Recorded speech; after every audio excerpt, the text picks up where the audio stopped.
Very good morning. Welcome to BRK the first station. This is Vijaya. వివిధ పేపర్లో ఉన్న ప్రధాన ముఖ్యాంశాలు ఏంటో ఒకసారి చర్చించుకుందాం. అదేవిధంగా మనం గెస్ట్ని కూడా ఇన్వైట్ చేద్దాము. Senior journalist and analyst Bandaru Rammohan Rao గారు మనతో లైవ్లో జాయిన్ అవుతున్నారు. Sir good morning sir.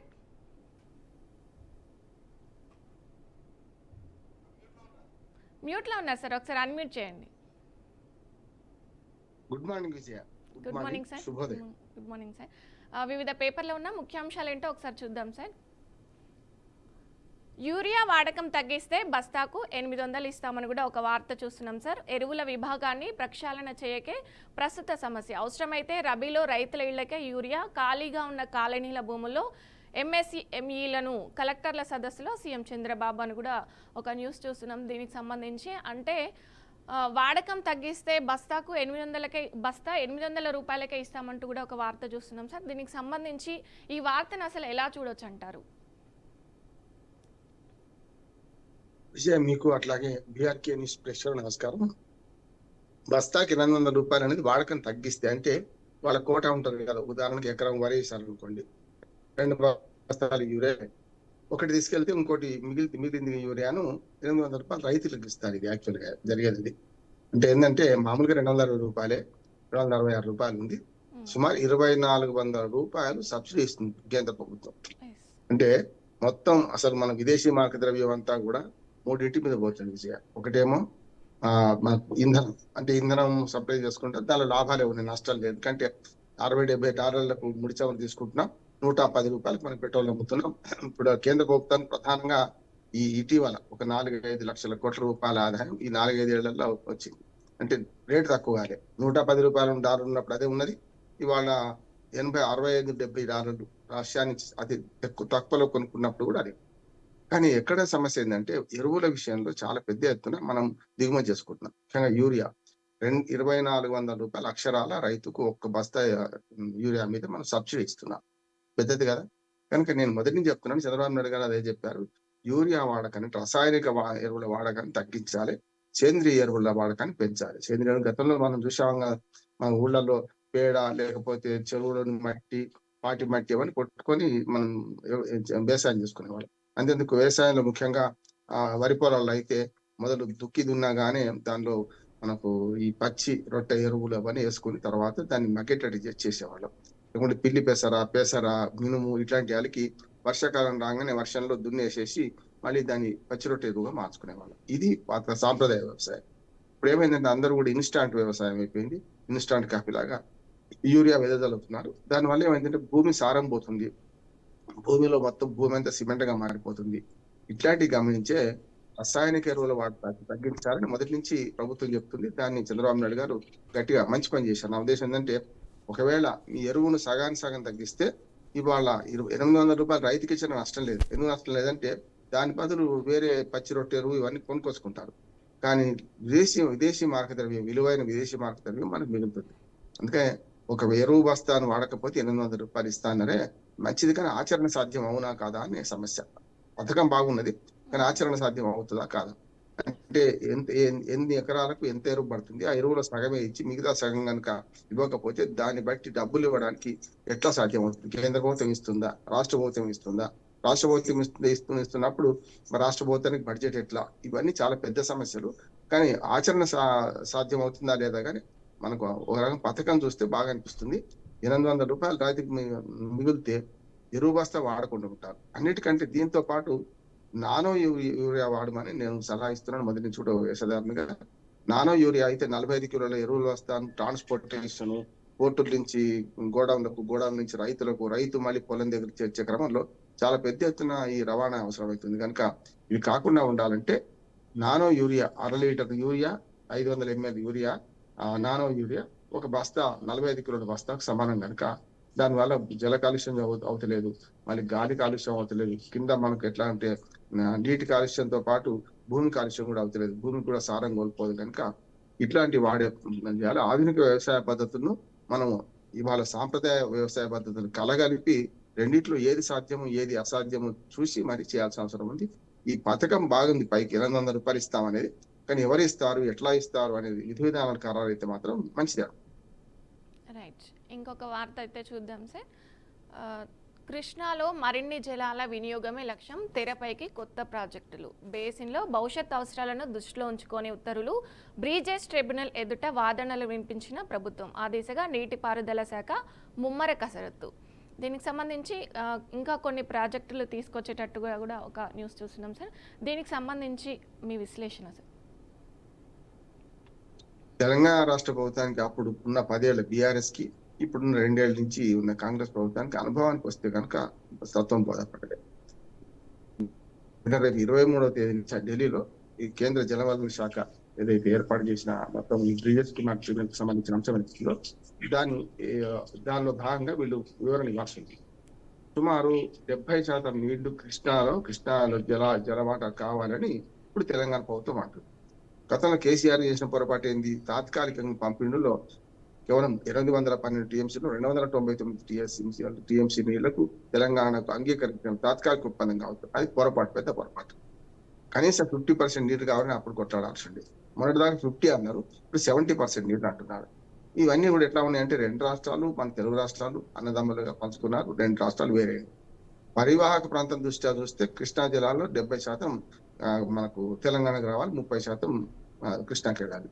కానీ 2 ఉమ్మడి ప్రాజెక్టులు అప్పటి నుంచి ఇది స్వతంత్ర భారతదేశంలో మొదట్లో ఆధునిక దేవాలయాలను కట్టిన శ్రీశైలం కానీ మనకు నాగన సాగర్ కానీ ఈ 2 ప్రాజెక్టులు పెద్ద ఎత్తున ఈ 2 రాష్ట్రాలకు వరప్రదాయంగా మారినాయి. వీళ్ళు ఏం చేస్తున్నారంటే మా 960 టీఎంసీలు మొన్నటిదాకా 500 అయిన రేవంత్ రెడ్డి గారు మళ్ళీ మాట మార్చి ఇప్పుడు 900. అంటే అసాధ్యమైన విషయాలను ఎందుకు మాట్లాడుతున్నదో తెలియదు కానీ తెలంగాణ వాదాన్ని బలపరచడానికి లేకుంటే బీఆర్ఎస్ తెలంగాణ మన నీటి హక్కులు కాపాడుతుంది, మేము కాపాడతలేమని బదనాన్ని తప్పించుకోవడానికి చెప్పడం కానీ ఇప్పుడు కొన్ని ప్రాజెక్టుల వీళ్ళు మన నీటి సామర్థ్యాన్ని పెంచే ప్రకారం చేస్తున్నారు. ఆనకట్టల ఎత్తు పెంచడం కానీ చిన్న కృష్ణానదిలో ఉన్న మహబూబ్ నగర్ అటు పక్కన నల్గొండ జిల్లాలో ఉన్న కొన్ని ప్రాజెక్టుల ఈ పరిమాణాన్ని పెంచే ప్రయత్నం చేస్తున్నారు. నేను ఇందులో అనుభవపూర్వకంగా మాట్లాడుతున్నాను. గతంలో మన బ్రిజేష్ కుమార్ ట్రిబ్యునల్ మన తెలంగాణ విభజన కన్నా ముందు, ఆంధ్రప్రదేశ్ విభజన కన్నా ముందు ఆనాడు వాడు ఇచ్చిన ప్రతిపాదనను వ్యతిరేకిస్తూ, ఆనాడు ఇచ్చిన తీర్పును వ్యతిరేకిస్తూ అఖిల పక్షాన్ని కిరణ్ కుమార్ రెడ్డి గారు పంపారు. నేను కూడా అఖిల పక్షంలో భాగం మన్మోహన్ సింగ్ గారి దగ్గరికి వెళ్ళి అప్పటి తీర్పును స్టే ఇచ్చిండ్రు మన్మోహన్ సింగ్ గారు. ఇప్పటిదాకా అమలు చేయలేదు. అయితే ఇన్ని 12 ఏళ్ళు ఏం చేసినట్టు ఈ ప్రభుత్వాలు, అంతకుముందు నాకు బీఆర్ఎస్ ప్రభుత్వం కానీ ఇప్పుడు కాంగ్రెస్ ప్రభుత్వం కానీ ఇప్పుడు తగునమ్మాని డిపిఆర్ ఇవ్వగానే మేము వాడుకుంటున్నామని లేదు. నీళ్లు వాడుకోకపోవడం వల్ల ఈ సమస్య అంత వచ్చింది. మిగులు జిల్లాలు, వరద జిల్లాలు అంటున్నారు కదా, గోదావరిలో కానీ కృష్ణాలో కానీ నీళ్లు వాడుకోకపోవడం వల్ల సమస్య వచ్చింది. స్వతంత్ర భారతదేశంలో ఉమ్మడి రాష్ట్రంలో వాడుకోలేదు. ఇప్పుడు ప్రత్యేక రాష్ట్రం వచ్చి 12 ఏళ్ళు అవుతున్న దీన్ని వాడుకోకపోవడానికి ప్రధానమైన కారణం 2 పార్టీలు, ఆనాడు కాంగ్రెస్ ప్రభుత్వం, తర్వాత బీఆర్ఎస్ ప్రభుత్వం, టీఆర్ఎస్ ప్రభుత్వం. కనుక ఇప్పటికైనా సరే మేల్కొన్నారు. ముఖ్యం ప్రతిపాదనలు ఇవ్వనియండి. ఇచ్చిన తర్వాత మొత్తం 900 టీఎంసీలకు పైగా నీళ్ళని మేము వాడుకునే అవకాశం ఉంది, మేము వాడుకునే వీలు ఉన్నది. మాకు 70% నీళ్లు కావాలనే కృష్ణా జిల్లాలో నీళ్లు కావాలని వాదన వినిపిస్తారు. ఈ వాదన పూర్తి స్థాయి చెల్లకపోవచ్చు కానీ కనీసం 500 నుంచి 600 టీఎంసీల నీళ్లు మాత్రం మీకు కేటాయించే అవకాశం ఉంటుంది. బ్రిజేష్ కుమార్ ట్రిబ్యునల్ దగ్గర న్యాయ నిపుణులతో, ముఖ్యంగా ఇంజనీరింగ్ నిపుణులతో, నీటి వనరుల నిపుణులతో చర్చ చేస్తున్నారు. ఇది మంచిదే. నిన్న అంతా సమీక్ష అదే జరిగింది. ఎట్లా వాదించాలి ఏం సంగతి అని రేవంత్ రెడ్డి గారు కూడా నేను స్వయంగా అవసరమైతే వాదనలో ఉన్నప్పుడు నేను హాజరవుతాను, అక్కడ ఢిల్లీలో ఉంటానని చెప్పి హామీ ఇచ్చారు. ఇప్పుడు ఉన్న పని అంతా ఎవరి దగ్గర ఉందంటే నిపుణులతో ఉన్నది. నిపుణులు ఏం చేయాలంటే 900 టీఎంసీలు తెలంగాణకు రావాలంటే ఏం చేయాలి, దీని వాడకం ఎట్లా ఉన్నది, వీటి గురించి అక్కడ సహేతుకంగా నిరూపించాల్సి ఉన్నది. అప్పుడు నీటి కేటాయింపు జరగడానికి టైం పడుతుంది. ఈ ట్రిబ్యునల్స్ అన్ని కూడా ఏదో ఒక్క రోజులో సంవత్సరంలో తేల్చేవి కాదు, ఇంకో 2-3 ఏళ్ళు పట్టవచ్చు. కానీ వీలైన తొందరగా అసలు ఈ 2 రాష్ట్రాల మధ్యన కృష్ణా నదీ జలాల వివాదం తొలగిపోయేటట్టు చేస్తేనే మంచి ఉంటుందని నా ఉద్దేశం. ఇంకొక మాట చెప్పడం ముగిస్తాను. గతంలో పోలవరం ప్రాజెక్టు కట్టిన తర్వాత పట్టిసీమ ద్వారా ప్రకాశం బ్యారేజ్ నీళ్లు మళ్లిస్తే 85 టీఎంసీల నీళ్లు ఉపరితల రాష్ట్రాలకు, మీద రాష్ట్రాలకు ఇవ్వాల్సి ఉంది. అందులో తెలంగాణ వాటా 45 టీఎంసీలు. దాని గురించి ఇప్పటిదాకా తెగలేదు. వాటి గురించి కూడా ఇందులో నాకు కనపడతలేదు. వాటి గురించి కూడా మాట్లాడితే అప్పుడు సమగ్రంగా ఉంటుంది రిపోర్ట్ అని నేను అనుకుంటున్నాను. సరే, మొత్తం రిపోర్ట్ చదివితే తెలుస్తుంది దాని గురించి మాట్లాడిందా లేదా ఎట్లా అనేది. ఒక బేసిన్ నీళ్లు ఇంకో బేసిన్ కి మళ్ళిస్తే, గోదావరి బేసిన్ నీళ్లు కృష్ణా నదికి మళ్ళిస్తే, కృష్ణా బేసిన్ కి మళ్ళిస్తే ఆ మిగులు జిల్లాలు కర్ణాటక, మహారాష్ట్ర, తెలంగాణ పంచుకోవాల్సి ఉన్నది. ఆ మిగులు జిల్లాలు కేటాయించే క్రమంలో కూడా మరి ఫుల్ డీటెయిల్ రిపోర్ట్ పేర్కొన్నారా లేదా అనేది చూడాల్సిన అవసరం ఉన్నది. Okay, right. రామ్మోహన్ రావు గారు, ఇంకొక ప్రధాన వార్త చూద్దాం. కొన్ని కీలక నిబంధనలపై స్టే. వక్ఫ్ చట్టాన్ని మొత్తంగా నిలువరించలేమన్న సుప్రీంకోర్టు, ఇవి మధ్యంతర ఉత్తర్వులేనని వెల్లడి. తుది విచారణలో పూర్తి వాదనలు వినిపించవచ్చని సూచన. స్వాగతించిన ముస్లిం సంస్థలు. ఇక దీనికి సంబంధించి వక్ఫ్ చట్టాన్ని కూడా ముస్లిములు స్వాగతిస్తున్నట్టు కూడా ఒక వార్త చూస్తున్నామండి. దీనికి సంబంధించి మీ విశ్లేషణ. అంటే ఇది నిప్పుల మీద నీళ్లు చల్లే చర్య. అంటే కొన్ని ఇప్పుడు నిబంధనలు, ఉదాహరణకు 5 సంవత్సరాలు ఇస్లాంను పాటిస్తేనే వాళ్ళు బోర్డు వక్ఫ్ మన సంస్థ ఏర్పాటు చేయడానికి వీలుంటది, వాళ్ళు దానికి కిందికి తీసుకోవచ్చు, చారిటీ కిందికి వస్తుంది అని చెప్పి ఒకటి నిబంధన పెట్టారు గతంలో చట్టంలో. దాన్ని వాళ్ళ స్టే ఇచ్చారు. అట్లా ఇంకొక చిన్న 2-3 నిబంధనలు. ఇది ప్రధానమైనది ఇదే. అయితే ఇప్పుడు ముస్లిం సంస్థలు దీనికి సంతృప్తి పడడానికి కారణం ఏంటంటే, ఏదో ఒకటి 10 అడిగినాం, ఒకటైనా స్టే వచ్చింది కదా వీళ్ళు సంతృప్తి పడుతున్నారు. స్టే ఒకటే వచ్చింది కదా, మిగతా చట్టం అంతా కొట్టేయలేదు కదా. యాక్చువల్ గా వీళ్ళు పిటిషన్ వేసింది సుప్రీంకోర్టు ఏంటంటే, కొత్త వక్ఫ్ చట్టాన్ని మొత్తం కొట్టేయని చెప్పి కొట్టే. కానీ వాదనలకు అవకాశం ఉంది ఇక ముందు. ఇది ఒక స్టే ఇచ్చినంత మాత్రాన దీని మీద కానీ ఇతరత్ర మీద వాదనలు వినిపించడానికి ఇరు పక్షాలకు, ఇటు పక్కన పిటిషనర్లకు, ఇటు పక్కనేమో ప్రభుత్వానికి వెసులుబాటు ఇస్తూ సుప్రీంకోర్టు తీర్పు చెప్పింది. నేనేమంటున్నా అంటే, వక్ఫ్ చట్టంలో కొన్ని పొరపాట్లు లేవనట్లే, కానీ ఎప్పుడో ఒకసారి చట్టం అయితే మార్చాల్సిందే కదా. గతంలో ఉన్నదాన్ని చాలా దుర్మార్గాలు ఉన్నాయి చట్టంలో. అంటే చాలా మంది పేద ముస్లింలను మోసం చేస్తూ పెద్దవాళ్ళ ఆస్తులు రక్షించుకోవడానికి వాళ్ళే వక్ఫ్ చట్టాన్ని వాడుకుంటూ వక్ఫ్ భూములను ఏదో రాతపూర్వకంగా ఇచ్చేస్తున్నారు. గతంలో భూదాన్ భూములు ఎట్లా జరిగినాయి, వక్ఫ్ చట్టంలో కూడా వక్ఫ్ కింద వచ్చిన భూములు లక్షలాది ఎకరాలు ఉన్నాయి. మరి వేల ఎకరాల నుంచి లక్షలాది ఎకరాలకి ఎట్లా వచ్చినాయి? ఎవరికి బట్టి ఆక్రమించుకున్నారా? ఒకసారి వక్ఫ్ కింద డిక్లేర్ చేస్తే దాని దిక్కు దేశ లేదు వాళ్ళకి. చాలా మంది పేద ముస్లింలు పేదగానే ఉన్నారు, చాలా మంది పెద్దవాళ్ళు మాత్రం ఈ వక్ఫ్ పేరు మీద భూదందాలు చేస్తూ అమ్ముకుంటున్నారని ఒకసారి వాళ్ళు క్లియరెన్స్ ఇస్తే ప్రైవేట్ పరమైపోతుంది. వాళ్ళు కనుక ప్రైవేట్ ఆస్తిని కూడా వక్ఫ్ ఆస్తి ఒకసారి డిక్లేర్ చేస్తే దానికి ఏ కోర్టు కూడా పనిచేయడం లేదు. ఇవన్నీ చాలా దుర్మార్గంగా ఉన్నాయి ఇప్పుడున్న నిబంధనలు.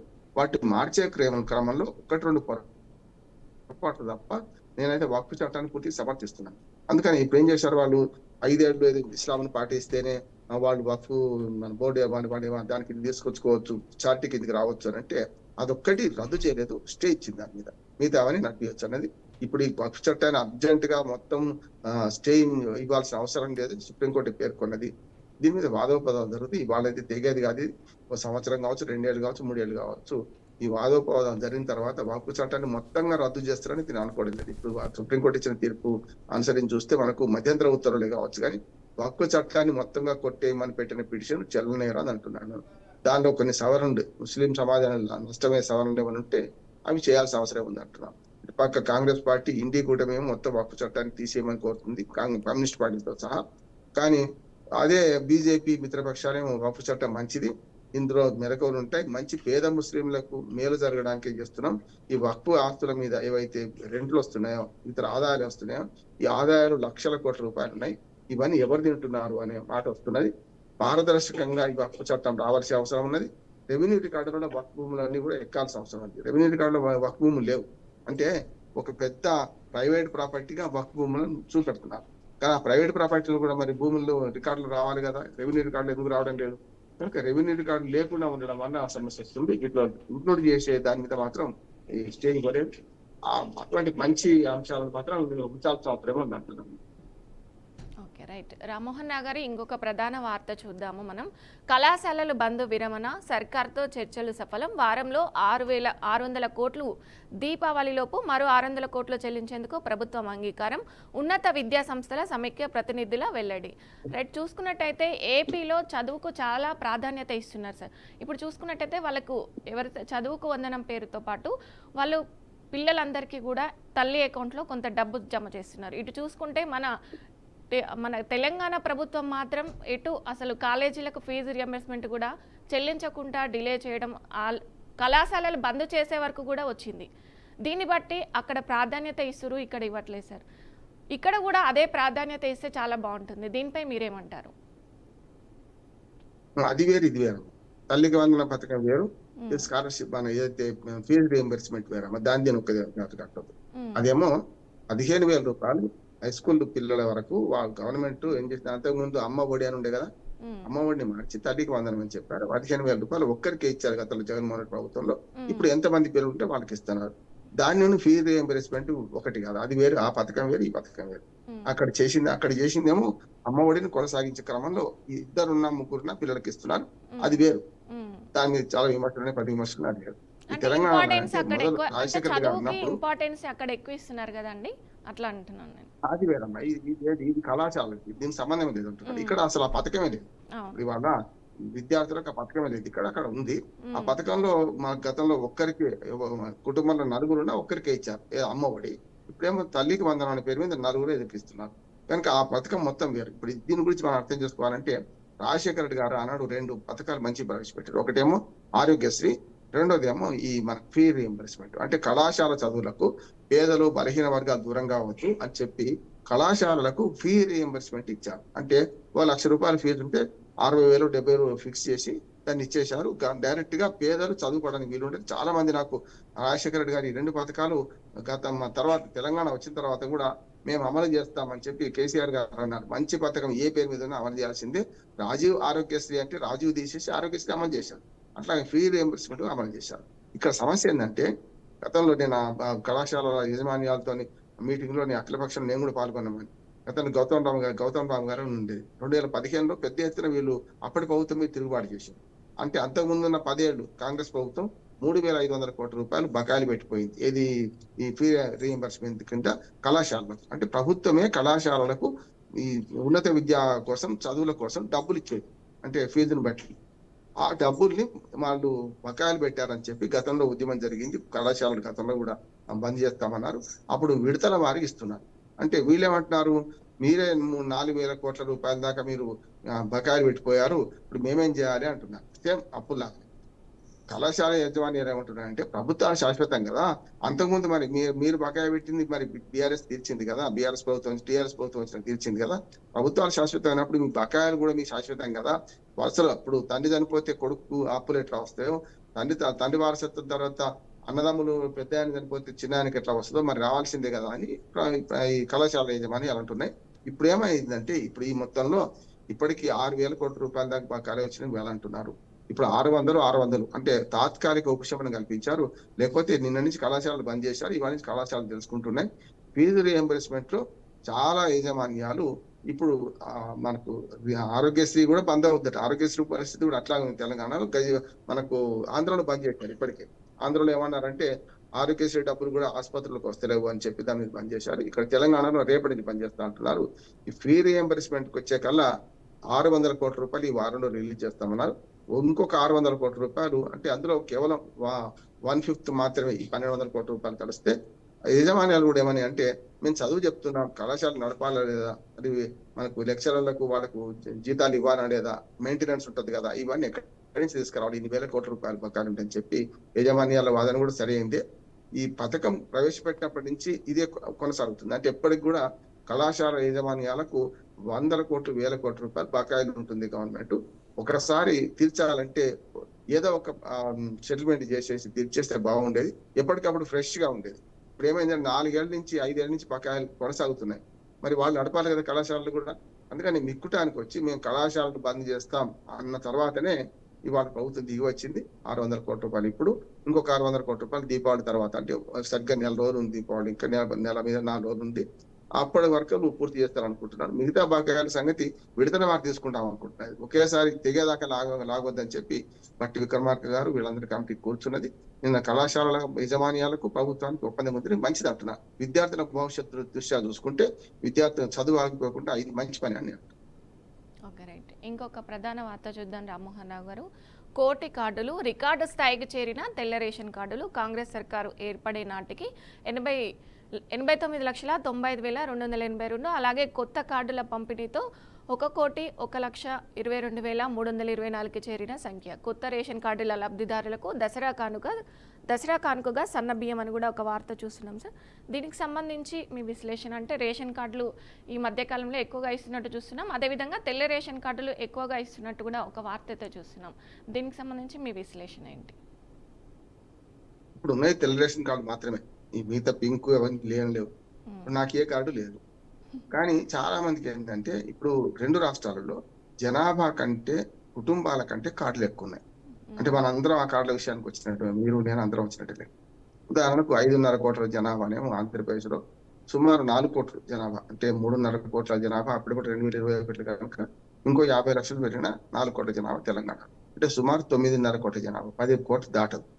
కానీ ఏమైంది అక్కడ ఇక్కడ కలిసి కుటుంబానికి లెక్క పెట్టుకుంటే 2,50,000 కుటుంబాలు ఉన్నట్టు లెక్క 10 కోట్లు అంటే నలుగురికి ఒక కుటుంబం లెక్క పెట్టుకున్నా ఓ 3 లక్షలు అనుకోండి. ఇప్పుడు 2 రాష్ట్రాల రేషన్ కార్డులు కలిపి అంతే వస్తున్నాయి. కోటి చిల్లర తెలంగాణలో 1,10,00,000 అక్కడ ఉన్నాయి. అంటే 2,20,000 కార్డులు ఇప్పుడు ఉన్నట్టు లెక్క కదా. ఈ హైదరాబాద్ లో ఉన్న సంపన్న వర్గాలు ఇవన్నీ తీసేస్తే మరి కష్టమే కదా. అంటే నేను ఏమంటున్నానంటే రేషన్ కార్డు కుటుంబాల కంటే ఎక్కువ ఉన్నాయి మనకు అర్థమవుతుంది. అంటే పేదరికం పెరుగుతుందా తగ్గుతుందా? మొన్ననే కేంద్ర ప్రభుత్వం ప్రకటన చేసింది పేదరికం నుంచి 22% మంది బయటపడ్డారని. మరి 22% బయటపడ్డప్పుడు రేషన్ కార్డుల సంఖ్య ఎందుకు పెరుగుతున్నది? పేదరికానికి దీనికి సంబంధం ఉండాలి కదా. అంటే ప్రభుత్వ లెక్కలు 2 వేలు చెప్తున్నాయి. పేదరికం నుంచి బయటపడుతున్నారని ఓ లెక్క చెప్తుంది, పేదరికం నుంచి దిగజారిపోతున్నారని 2 లెక్క చెప్తుంది. ఇంతకుముందు మనం ఫీ రియంబర్స్మెంట్ గురించి ఆరోగ్యశ్రీ గురించి మాట్లాడుకున్నాం. నేను ఏమంటున్నానంటే ప్రజలకు ఎప్పుడు అప్పులు అవుతున్నాయి? 2 విషయాలలో విద్య ఆరోగ్యం ఇస్తే ఏ రేషన్ కార్డు అవసరం లేదు. ఇవాళ విద్య కోసం రిక్షా లాగే వాళ్ళు కూడా ఆటో వాళ్ళు కూడా కాలేజీలలో చేర్పించాలి, ప్రైవేట్ కాలేజీలు చేర్పించాలని తాపత్రయపడుతున్నారు పిల్లల విద్య కోసం. అట్లాగే ఇంట్లో ఒక్కరికి జబ్బు వచ్చినా, ఒక్కరికి ఏదైనా పెద్దది కాదు చిన్న జబ్బు వచ్చినా వాళ్ళ కుటుంబ ఆదాయంలో సమయంలో 40% దాని మీదే పోతుంది. అంటే ఏమంటూ ప్రజలు ఖర్చు పెట్టేదేమో విద్య ఆరోగ్యం, వీళ్ళు చేస్తుంది బియ్యం ఇస్తుంది. దానివల్ల ఏమైతుంది ఆ సన్న బియ్యం 600-700 రూపాయల బియ్యాన్ని ఫ్రీగా ఇచ్చడేమో కానీ మొత్తం 60,000 రూపాయలు ఆరోగ్యం మీద దీని మీద ఖర్చు పెట్టాల్సి వస్తుంది కదా. విద్య మీద అయితే 5-6 వేల రూపాయలు ప్రతి నెల ఖర్చు పెట్టాల్సి వస్తుంది పేద ప్రజలు. కనుక ఈ 2 ఇస్తే ఈ సమస్య ఉండకపోవాల్సింది ఏంటంటే రేషన్ కార్డు పెంపు కాదు, రేషన్ కార్డు తగ్గిస్తే అభివృద్ధి ఉన్నట్లు లెక్క. రేషన్ కార్డు తగ్గించడానికి పేదలకు అన్యాయం చేయమని అంటే నేను రేషన్ కార్డు విషయంలో ఒక పూర్తిగా పారదర్శకంగా ఉండాలంటే సగం రేషన్ కార్డు రద్దు అయితే అమ్మా. ఇప్పుడున్న నిబంధనల ప్రకారం అయితే 1/3 మాత్రమే మిగతా అని పోతాయి. నిబంధనలు మార్చాలి పూర్తిగా. రోజుకి 22 రూపాయలు సంపాదించే వాడు కూడా పేదరిక దాటిపోయిందంటే కష్టం.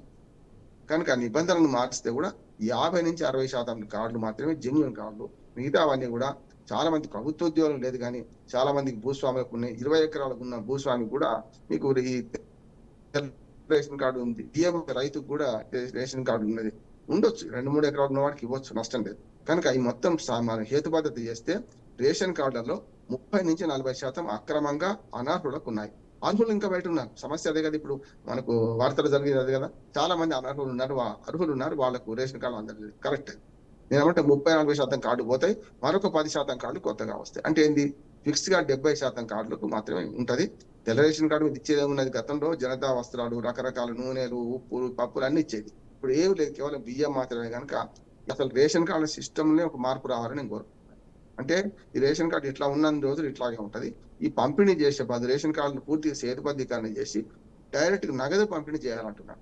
కొంతవరకు అది వ్యతిరేకిస్తున్నాం. నగదు పంపిణీ చాలా అక్రమాలు జరుగుతాయని చెప్పి చూస్తున్నాం కదా. ఇవాళ రేపు డీబీటీ ద్వారా టకటక మనకు మన బటన్ నొక్కి డబ్బులు పడే పరిస్థితి వచ్చినప్పుడు ఈ మొత్తం ప్రాసెస్ ఎందుకు అంటే రేపు పొద్దున ఈ ప్రాసెస్ లేకపోతే ఇంకా ఎక్కువ అక్రమాలు జరుగుతాయి, డబ్బులు డైరెక్ట్ గా ఉంటాయి కదా అని చెప్పి.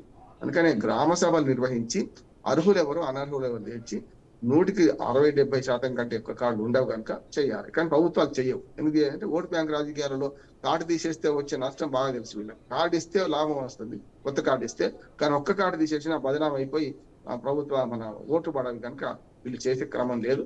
దీనికి ప్రత్యేక కమిటీని ఏర్పాటు చేసి రేషన్ కార్డుల హేతుబద్ధీకరణ చేయకపోతే ఇది పెద్ద గుదిబండగా మారుతుంది. రేపు పొద్దున అన్నిటికీ అంటే ఫ్రీ పథకాలకి ఇవన్నీ పోయే పరిస్థితి వస్తుంది. కనుక రేషన్ కార్డులు తగ్గించినప్పుడే పేదరిక నిర్మూలన జరిగినట్లు లెక్క. మరి రేషన్ కార్డులు పెరుగుతున్నాయంటే పేదరిక నిర్మూలన ఒకవైపు, అది తగ్గిందని వాళ్ళు చెప్తుంటారు, తగ్గలేదని రేషన్ కార్డులు మనం తెలంగేస్తున్నాయి. Okay, right. ఇంకొక ప్రధాన వార్త చూద్దాం రామ్మోహన్ రావు గారు. అధికారం కోసం అడ్డగోలుగా సొమ్ము, మద్యం ముడుపుల్లో అధిక భాగం ఓట్ల కొనుగోలుకే. చెవిరెడ్డి ద్వారానే వైసీపీ అభ్యర్థులకు నిధుల పంపిణీ, 3,500 కోట్ల స్కామ్లో మరో కోణం తేల్చిన సిట్టు. ఏసీబీ కోర్టులో 3వ ఛార్జ్ షీట్ దాఖలు. వెంకటేష్ నాయుడు, బాలాజీ, నవీన్ పాత్రలపై వివరణ. కమిషన్లు మార్చుకోవడానికి చెవిరెడ్డి డొల్లా కంపెనీలు ఆఫ్రికా దేశాల్లో మైనింగ్లో పెట్టుబడులకు యత్నం. జింబాబ్వే కీలక నిబంధనలు పెట్టి లావాదేవీలు ఆస్తుల సమాచారం రాపెట్టేందుకు మోహిత్ రెడ్డిని కస్టడీకి ఇవ్వాలని కూడా సిట్టు వినతి చేసినట్టు చూస్తుంది సార్. ఇక్కడ మనకి పిక్చర్లో చూస్తే నోట్ల కట్టులతో వెంకటేష్ నాయుడు అని కూడా చూస్తున్నాం. ఈ మద్యం కుంభకోణం అసలు ఏంటి సార్? దీనిపై అసలు ఏం జరుగుతుంది అసలు? ఆంధ్రప్రదేశ్ లో మద్యం కుంభకోణం జరిగింది వాస్తవం, కానీ దొరికితే దొంగ, దొరకకపోతే దొర చూస్తున్నాం కదా మనం. ఇవాళ 3వ ఛార్జ్ షీట్ లో కొంత మరిన్ని వివరాలు సిట్ వెల్లడించింది. చెవిరెడ్డి భాస్కర్ రెడ్డి గారు కూడా విచారించిన తర్వాత మొదలు విజయసాయి రెడ్డి నుంచి మొదలైంది. విజయసాయి రెడ్డి గారు ఏమైనా లిక్కర్ కుంభంలో 4 ఉన్నారు, 4 ఫోర్మెన్ కమిటీ ఉండేది, అందులో నేను కూడా ఒక భాగం. కానీ నేను 3 నెలల తర్వాత ఆ కమిటీ మీటింగ్ లో పోలేదు, అక్కడ ఏం జరిగింది తెలియదు. అంతకుముందు నా పాలసీని మార్చి లిక్కర్ పాలసీలో వాళ్ళు ఏం చేశారంటే ప్రభుత్వమే షాపులు నడుపుతాయని. ప్రభుత్వం నడిపే షాపులలో డిజిటల్ పేమెంట్ లేకపోవడం వల్ల డైరెక్ట్ గా క్యాష్ మార్పిడి జరగడం వల్ల పెద్ద ఎత్తున జరిగింది. రెండోది ఈ డిస్టిలరీస్, అవి గతంలో తెలుగుదేశం ప్రభుత్వాలు ఏర్పాటు చేసినాయి, అప్పటిదాకా మేము కొత్తది ఒకటి చేయలేదు, వాటి నుంచి తీసుకుంటున్నామని వీళ్ళు అంటున్నారు. కానీ ఏమైందంటే ఆటోమేటిక్ జనరేషన్ విడిచిపెట్టి కంప్యూటర్ ద్వారా మద్యం సరఫరా కోసం ఆటోమేటిక్ జనరేషన్ విడిచిపెట్టి కాగితాల మీద మళ్ళీ ఆర్డర్ ఇచ్చే పద్ధతి వచ్చినప్పుడు మాత్రమే ఈ చీప్ లిక్కర్ లాంటి రంగు నీళ్లు పోస్తే కూడా దానికి 180 రూపాయలు, 200 రూపాయలు క్వార్టర్ బాటిల్ అమ్మిన వీళ్ళు. దాని వల్ల పెద్ద ఎత్తున ఆదాయం వచ్చింది ఈ మొత్తం. అందుకని చూసాం 12 బాక్సులు 11 కోట్లు పట్టుబడ్డాయి వాళ్ళ దగ్గర. అవి 11 కోట్లు ఎందుకు పడ్డాయి మరి? 12 బాక్సులు కదా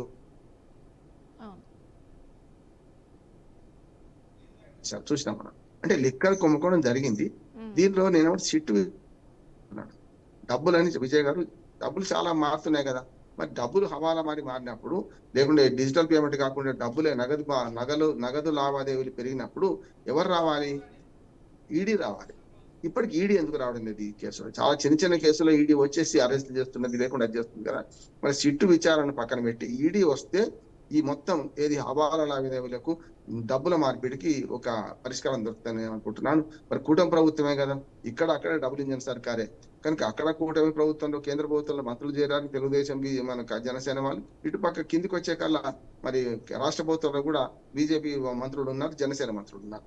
కనుక ఇప్పుడు చేయాల్సిన పని ఏంటంటే డబుల్ ఇంజన్ సర్కార్ కనుక కేంద్ర ప్రభుత్వాన్ని ఆహ్వానించి ఈడీని ఇన్వాల్వ్ చేస్తే సిట్ ఏమో రాష్ట్ర ప్రభుత్వం ఆధారం. రేపు పొద్దున నిజంగా ఆధారాలు ఉన్నా కూడా బదనాం చేయడానికి అవకాశం ఎక్కువ ఉంటుంది. ఏది రాష్ట్ర ప్రభుత్వానికి మీరు రాష్ట్రంలో మమ్మల్ని కక్ష సాధింపు చేస్తున్నారని చెప్పి ఈడీ వచ్చింది అనుకోండి, అప్పుడు సమస్య ఉండదు. కనుక ఇందులో మొత్తం ఈగలాగాను డాక్టర్ జరుగుతుంది. ఇప్పుడు 3వ ఛార్జ్ షీట్ వేశారు. ఏ పార్టీ దాకా ఇప్పుడు A3 అరెస్ట్ చేయలేదు, ఇంకా చాలా మంది అరెస్ట్ చేయలేదని ఆ వాదన కూడా ఉంది. వాళ్ళు విడతల వారి అరెస్టులలో కూడా మొదలు A1, A2, A3 ఆవర్సలు పోతారా, A38 ఏ పార్టీ పోతారా అనే వివాదం కూడా నడుస్తున్నది. ప్రతిపక్షాలు పూర్తిగా దీన్ని ఏమంటున్నాయంటే కేవలం రాజకీయ ప్రయోజనాల కోసం ఈ కేసును, లిక్కర్ కేసును వాడుకుంటున్నాయని ప్రతిపక్షాలు ఆరోపిస్తుంటే, కాదు నిజమే జరిగిందని వీళ్ళు అంటున్నారు. ఏం జరుగుతుందో చూద్దాం. కానీ విచారణ దిశలో మనం వ్యాఖ్యం చేయలేం. కానీ వీలైనంత తొందరగా ఇప్పుడు 3rd ఛార్జ్ షీట్ వేశారు, మిగతా ఛార్జ్ షీట్లు వేసి ఇప్పుడు కేవలం సిట్ విచారణ మాత్రమే జరుపుతామా. ఇది కోర్టు పరిధిలోకి వెళ్ళిపోతుంది. కోర్టులో వీళ్ళు వేసిన తర్వాత, కోర్టులో వాదోపవాదాలు విన్న తర్వాత జగన్మోహన్ రెడ్డి తప్పు చేసిండా, ఇటు పక్క ఆయన అన్నాళ్ళు తప్పు చేసిండా, చెవిరెడ్డి భాస్కర్ రెడ్డి, లేకుంటే శ్రీధర్ రెడ్డి, చాలా మంది ఉన్నారు కదా, వీళ్ళందరి గురించి కోర్టులో రుజువయ్యేదాకా వాళ్ళందరూ నిందితులు మాత్రమే, నేరస్తులు కాదు. Okay, right. వినిపిస్తుంది కదమ్మా? వినిపిస్తుంది సార్, వినిపిస్తుంది. Okay, right sir. చాలా మంచి విశ్లేషణ అందించారు. Thank you so much sir.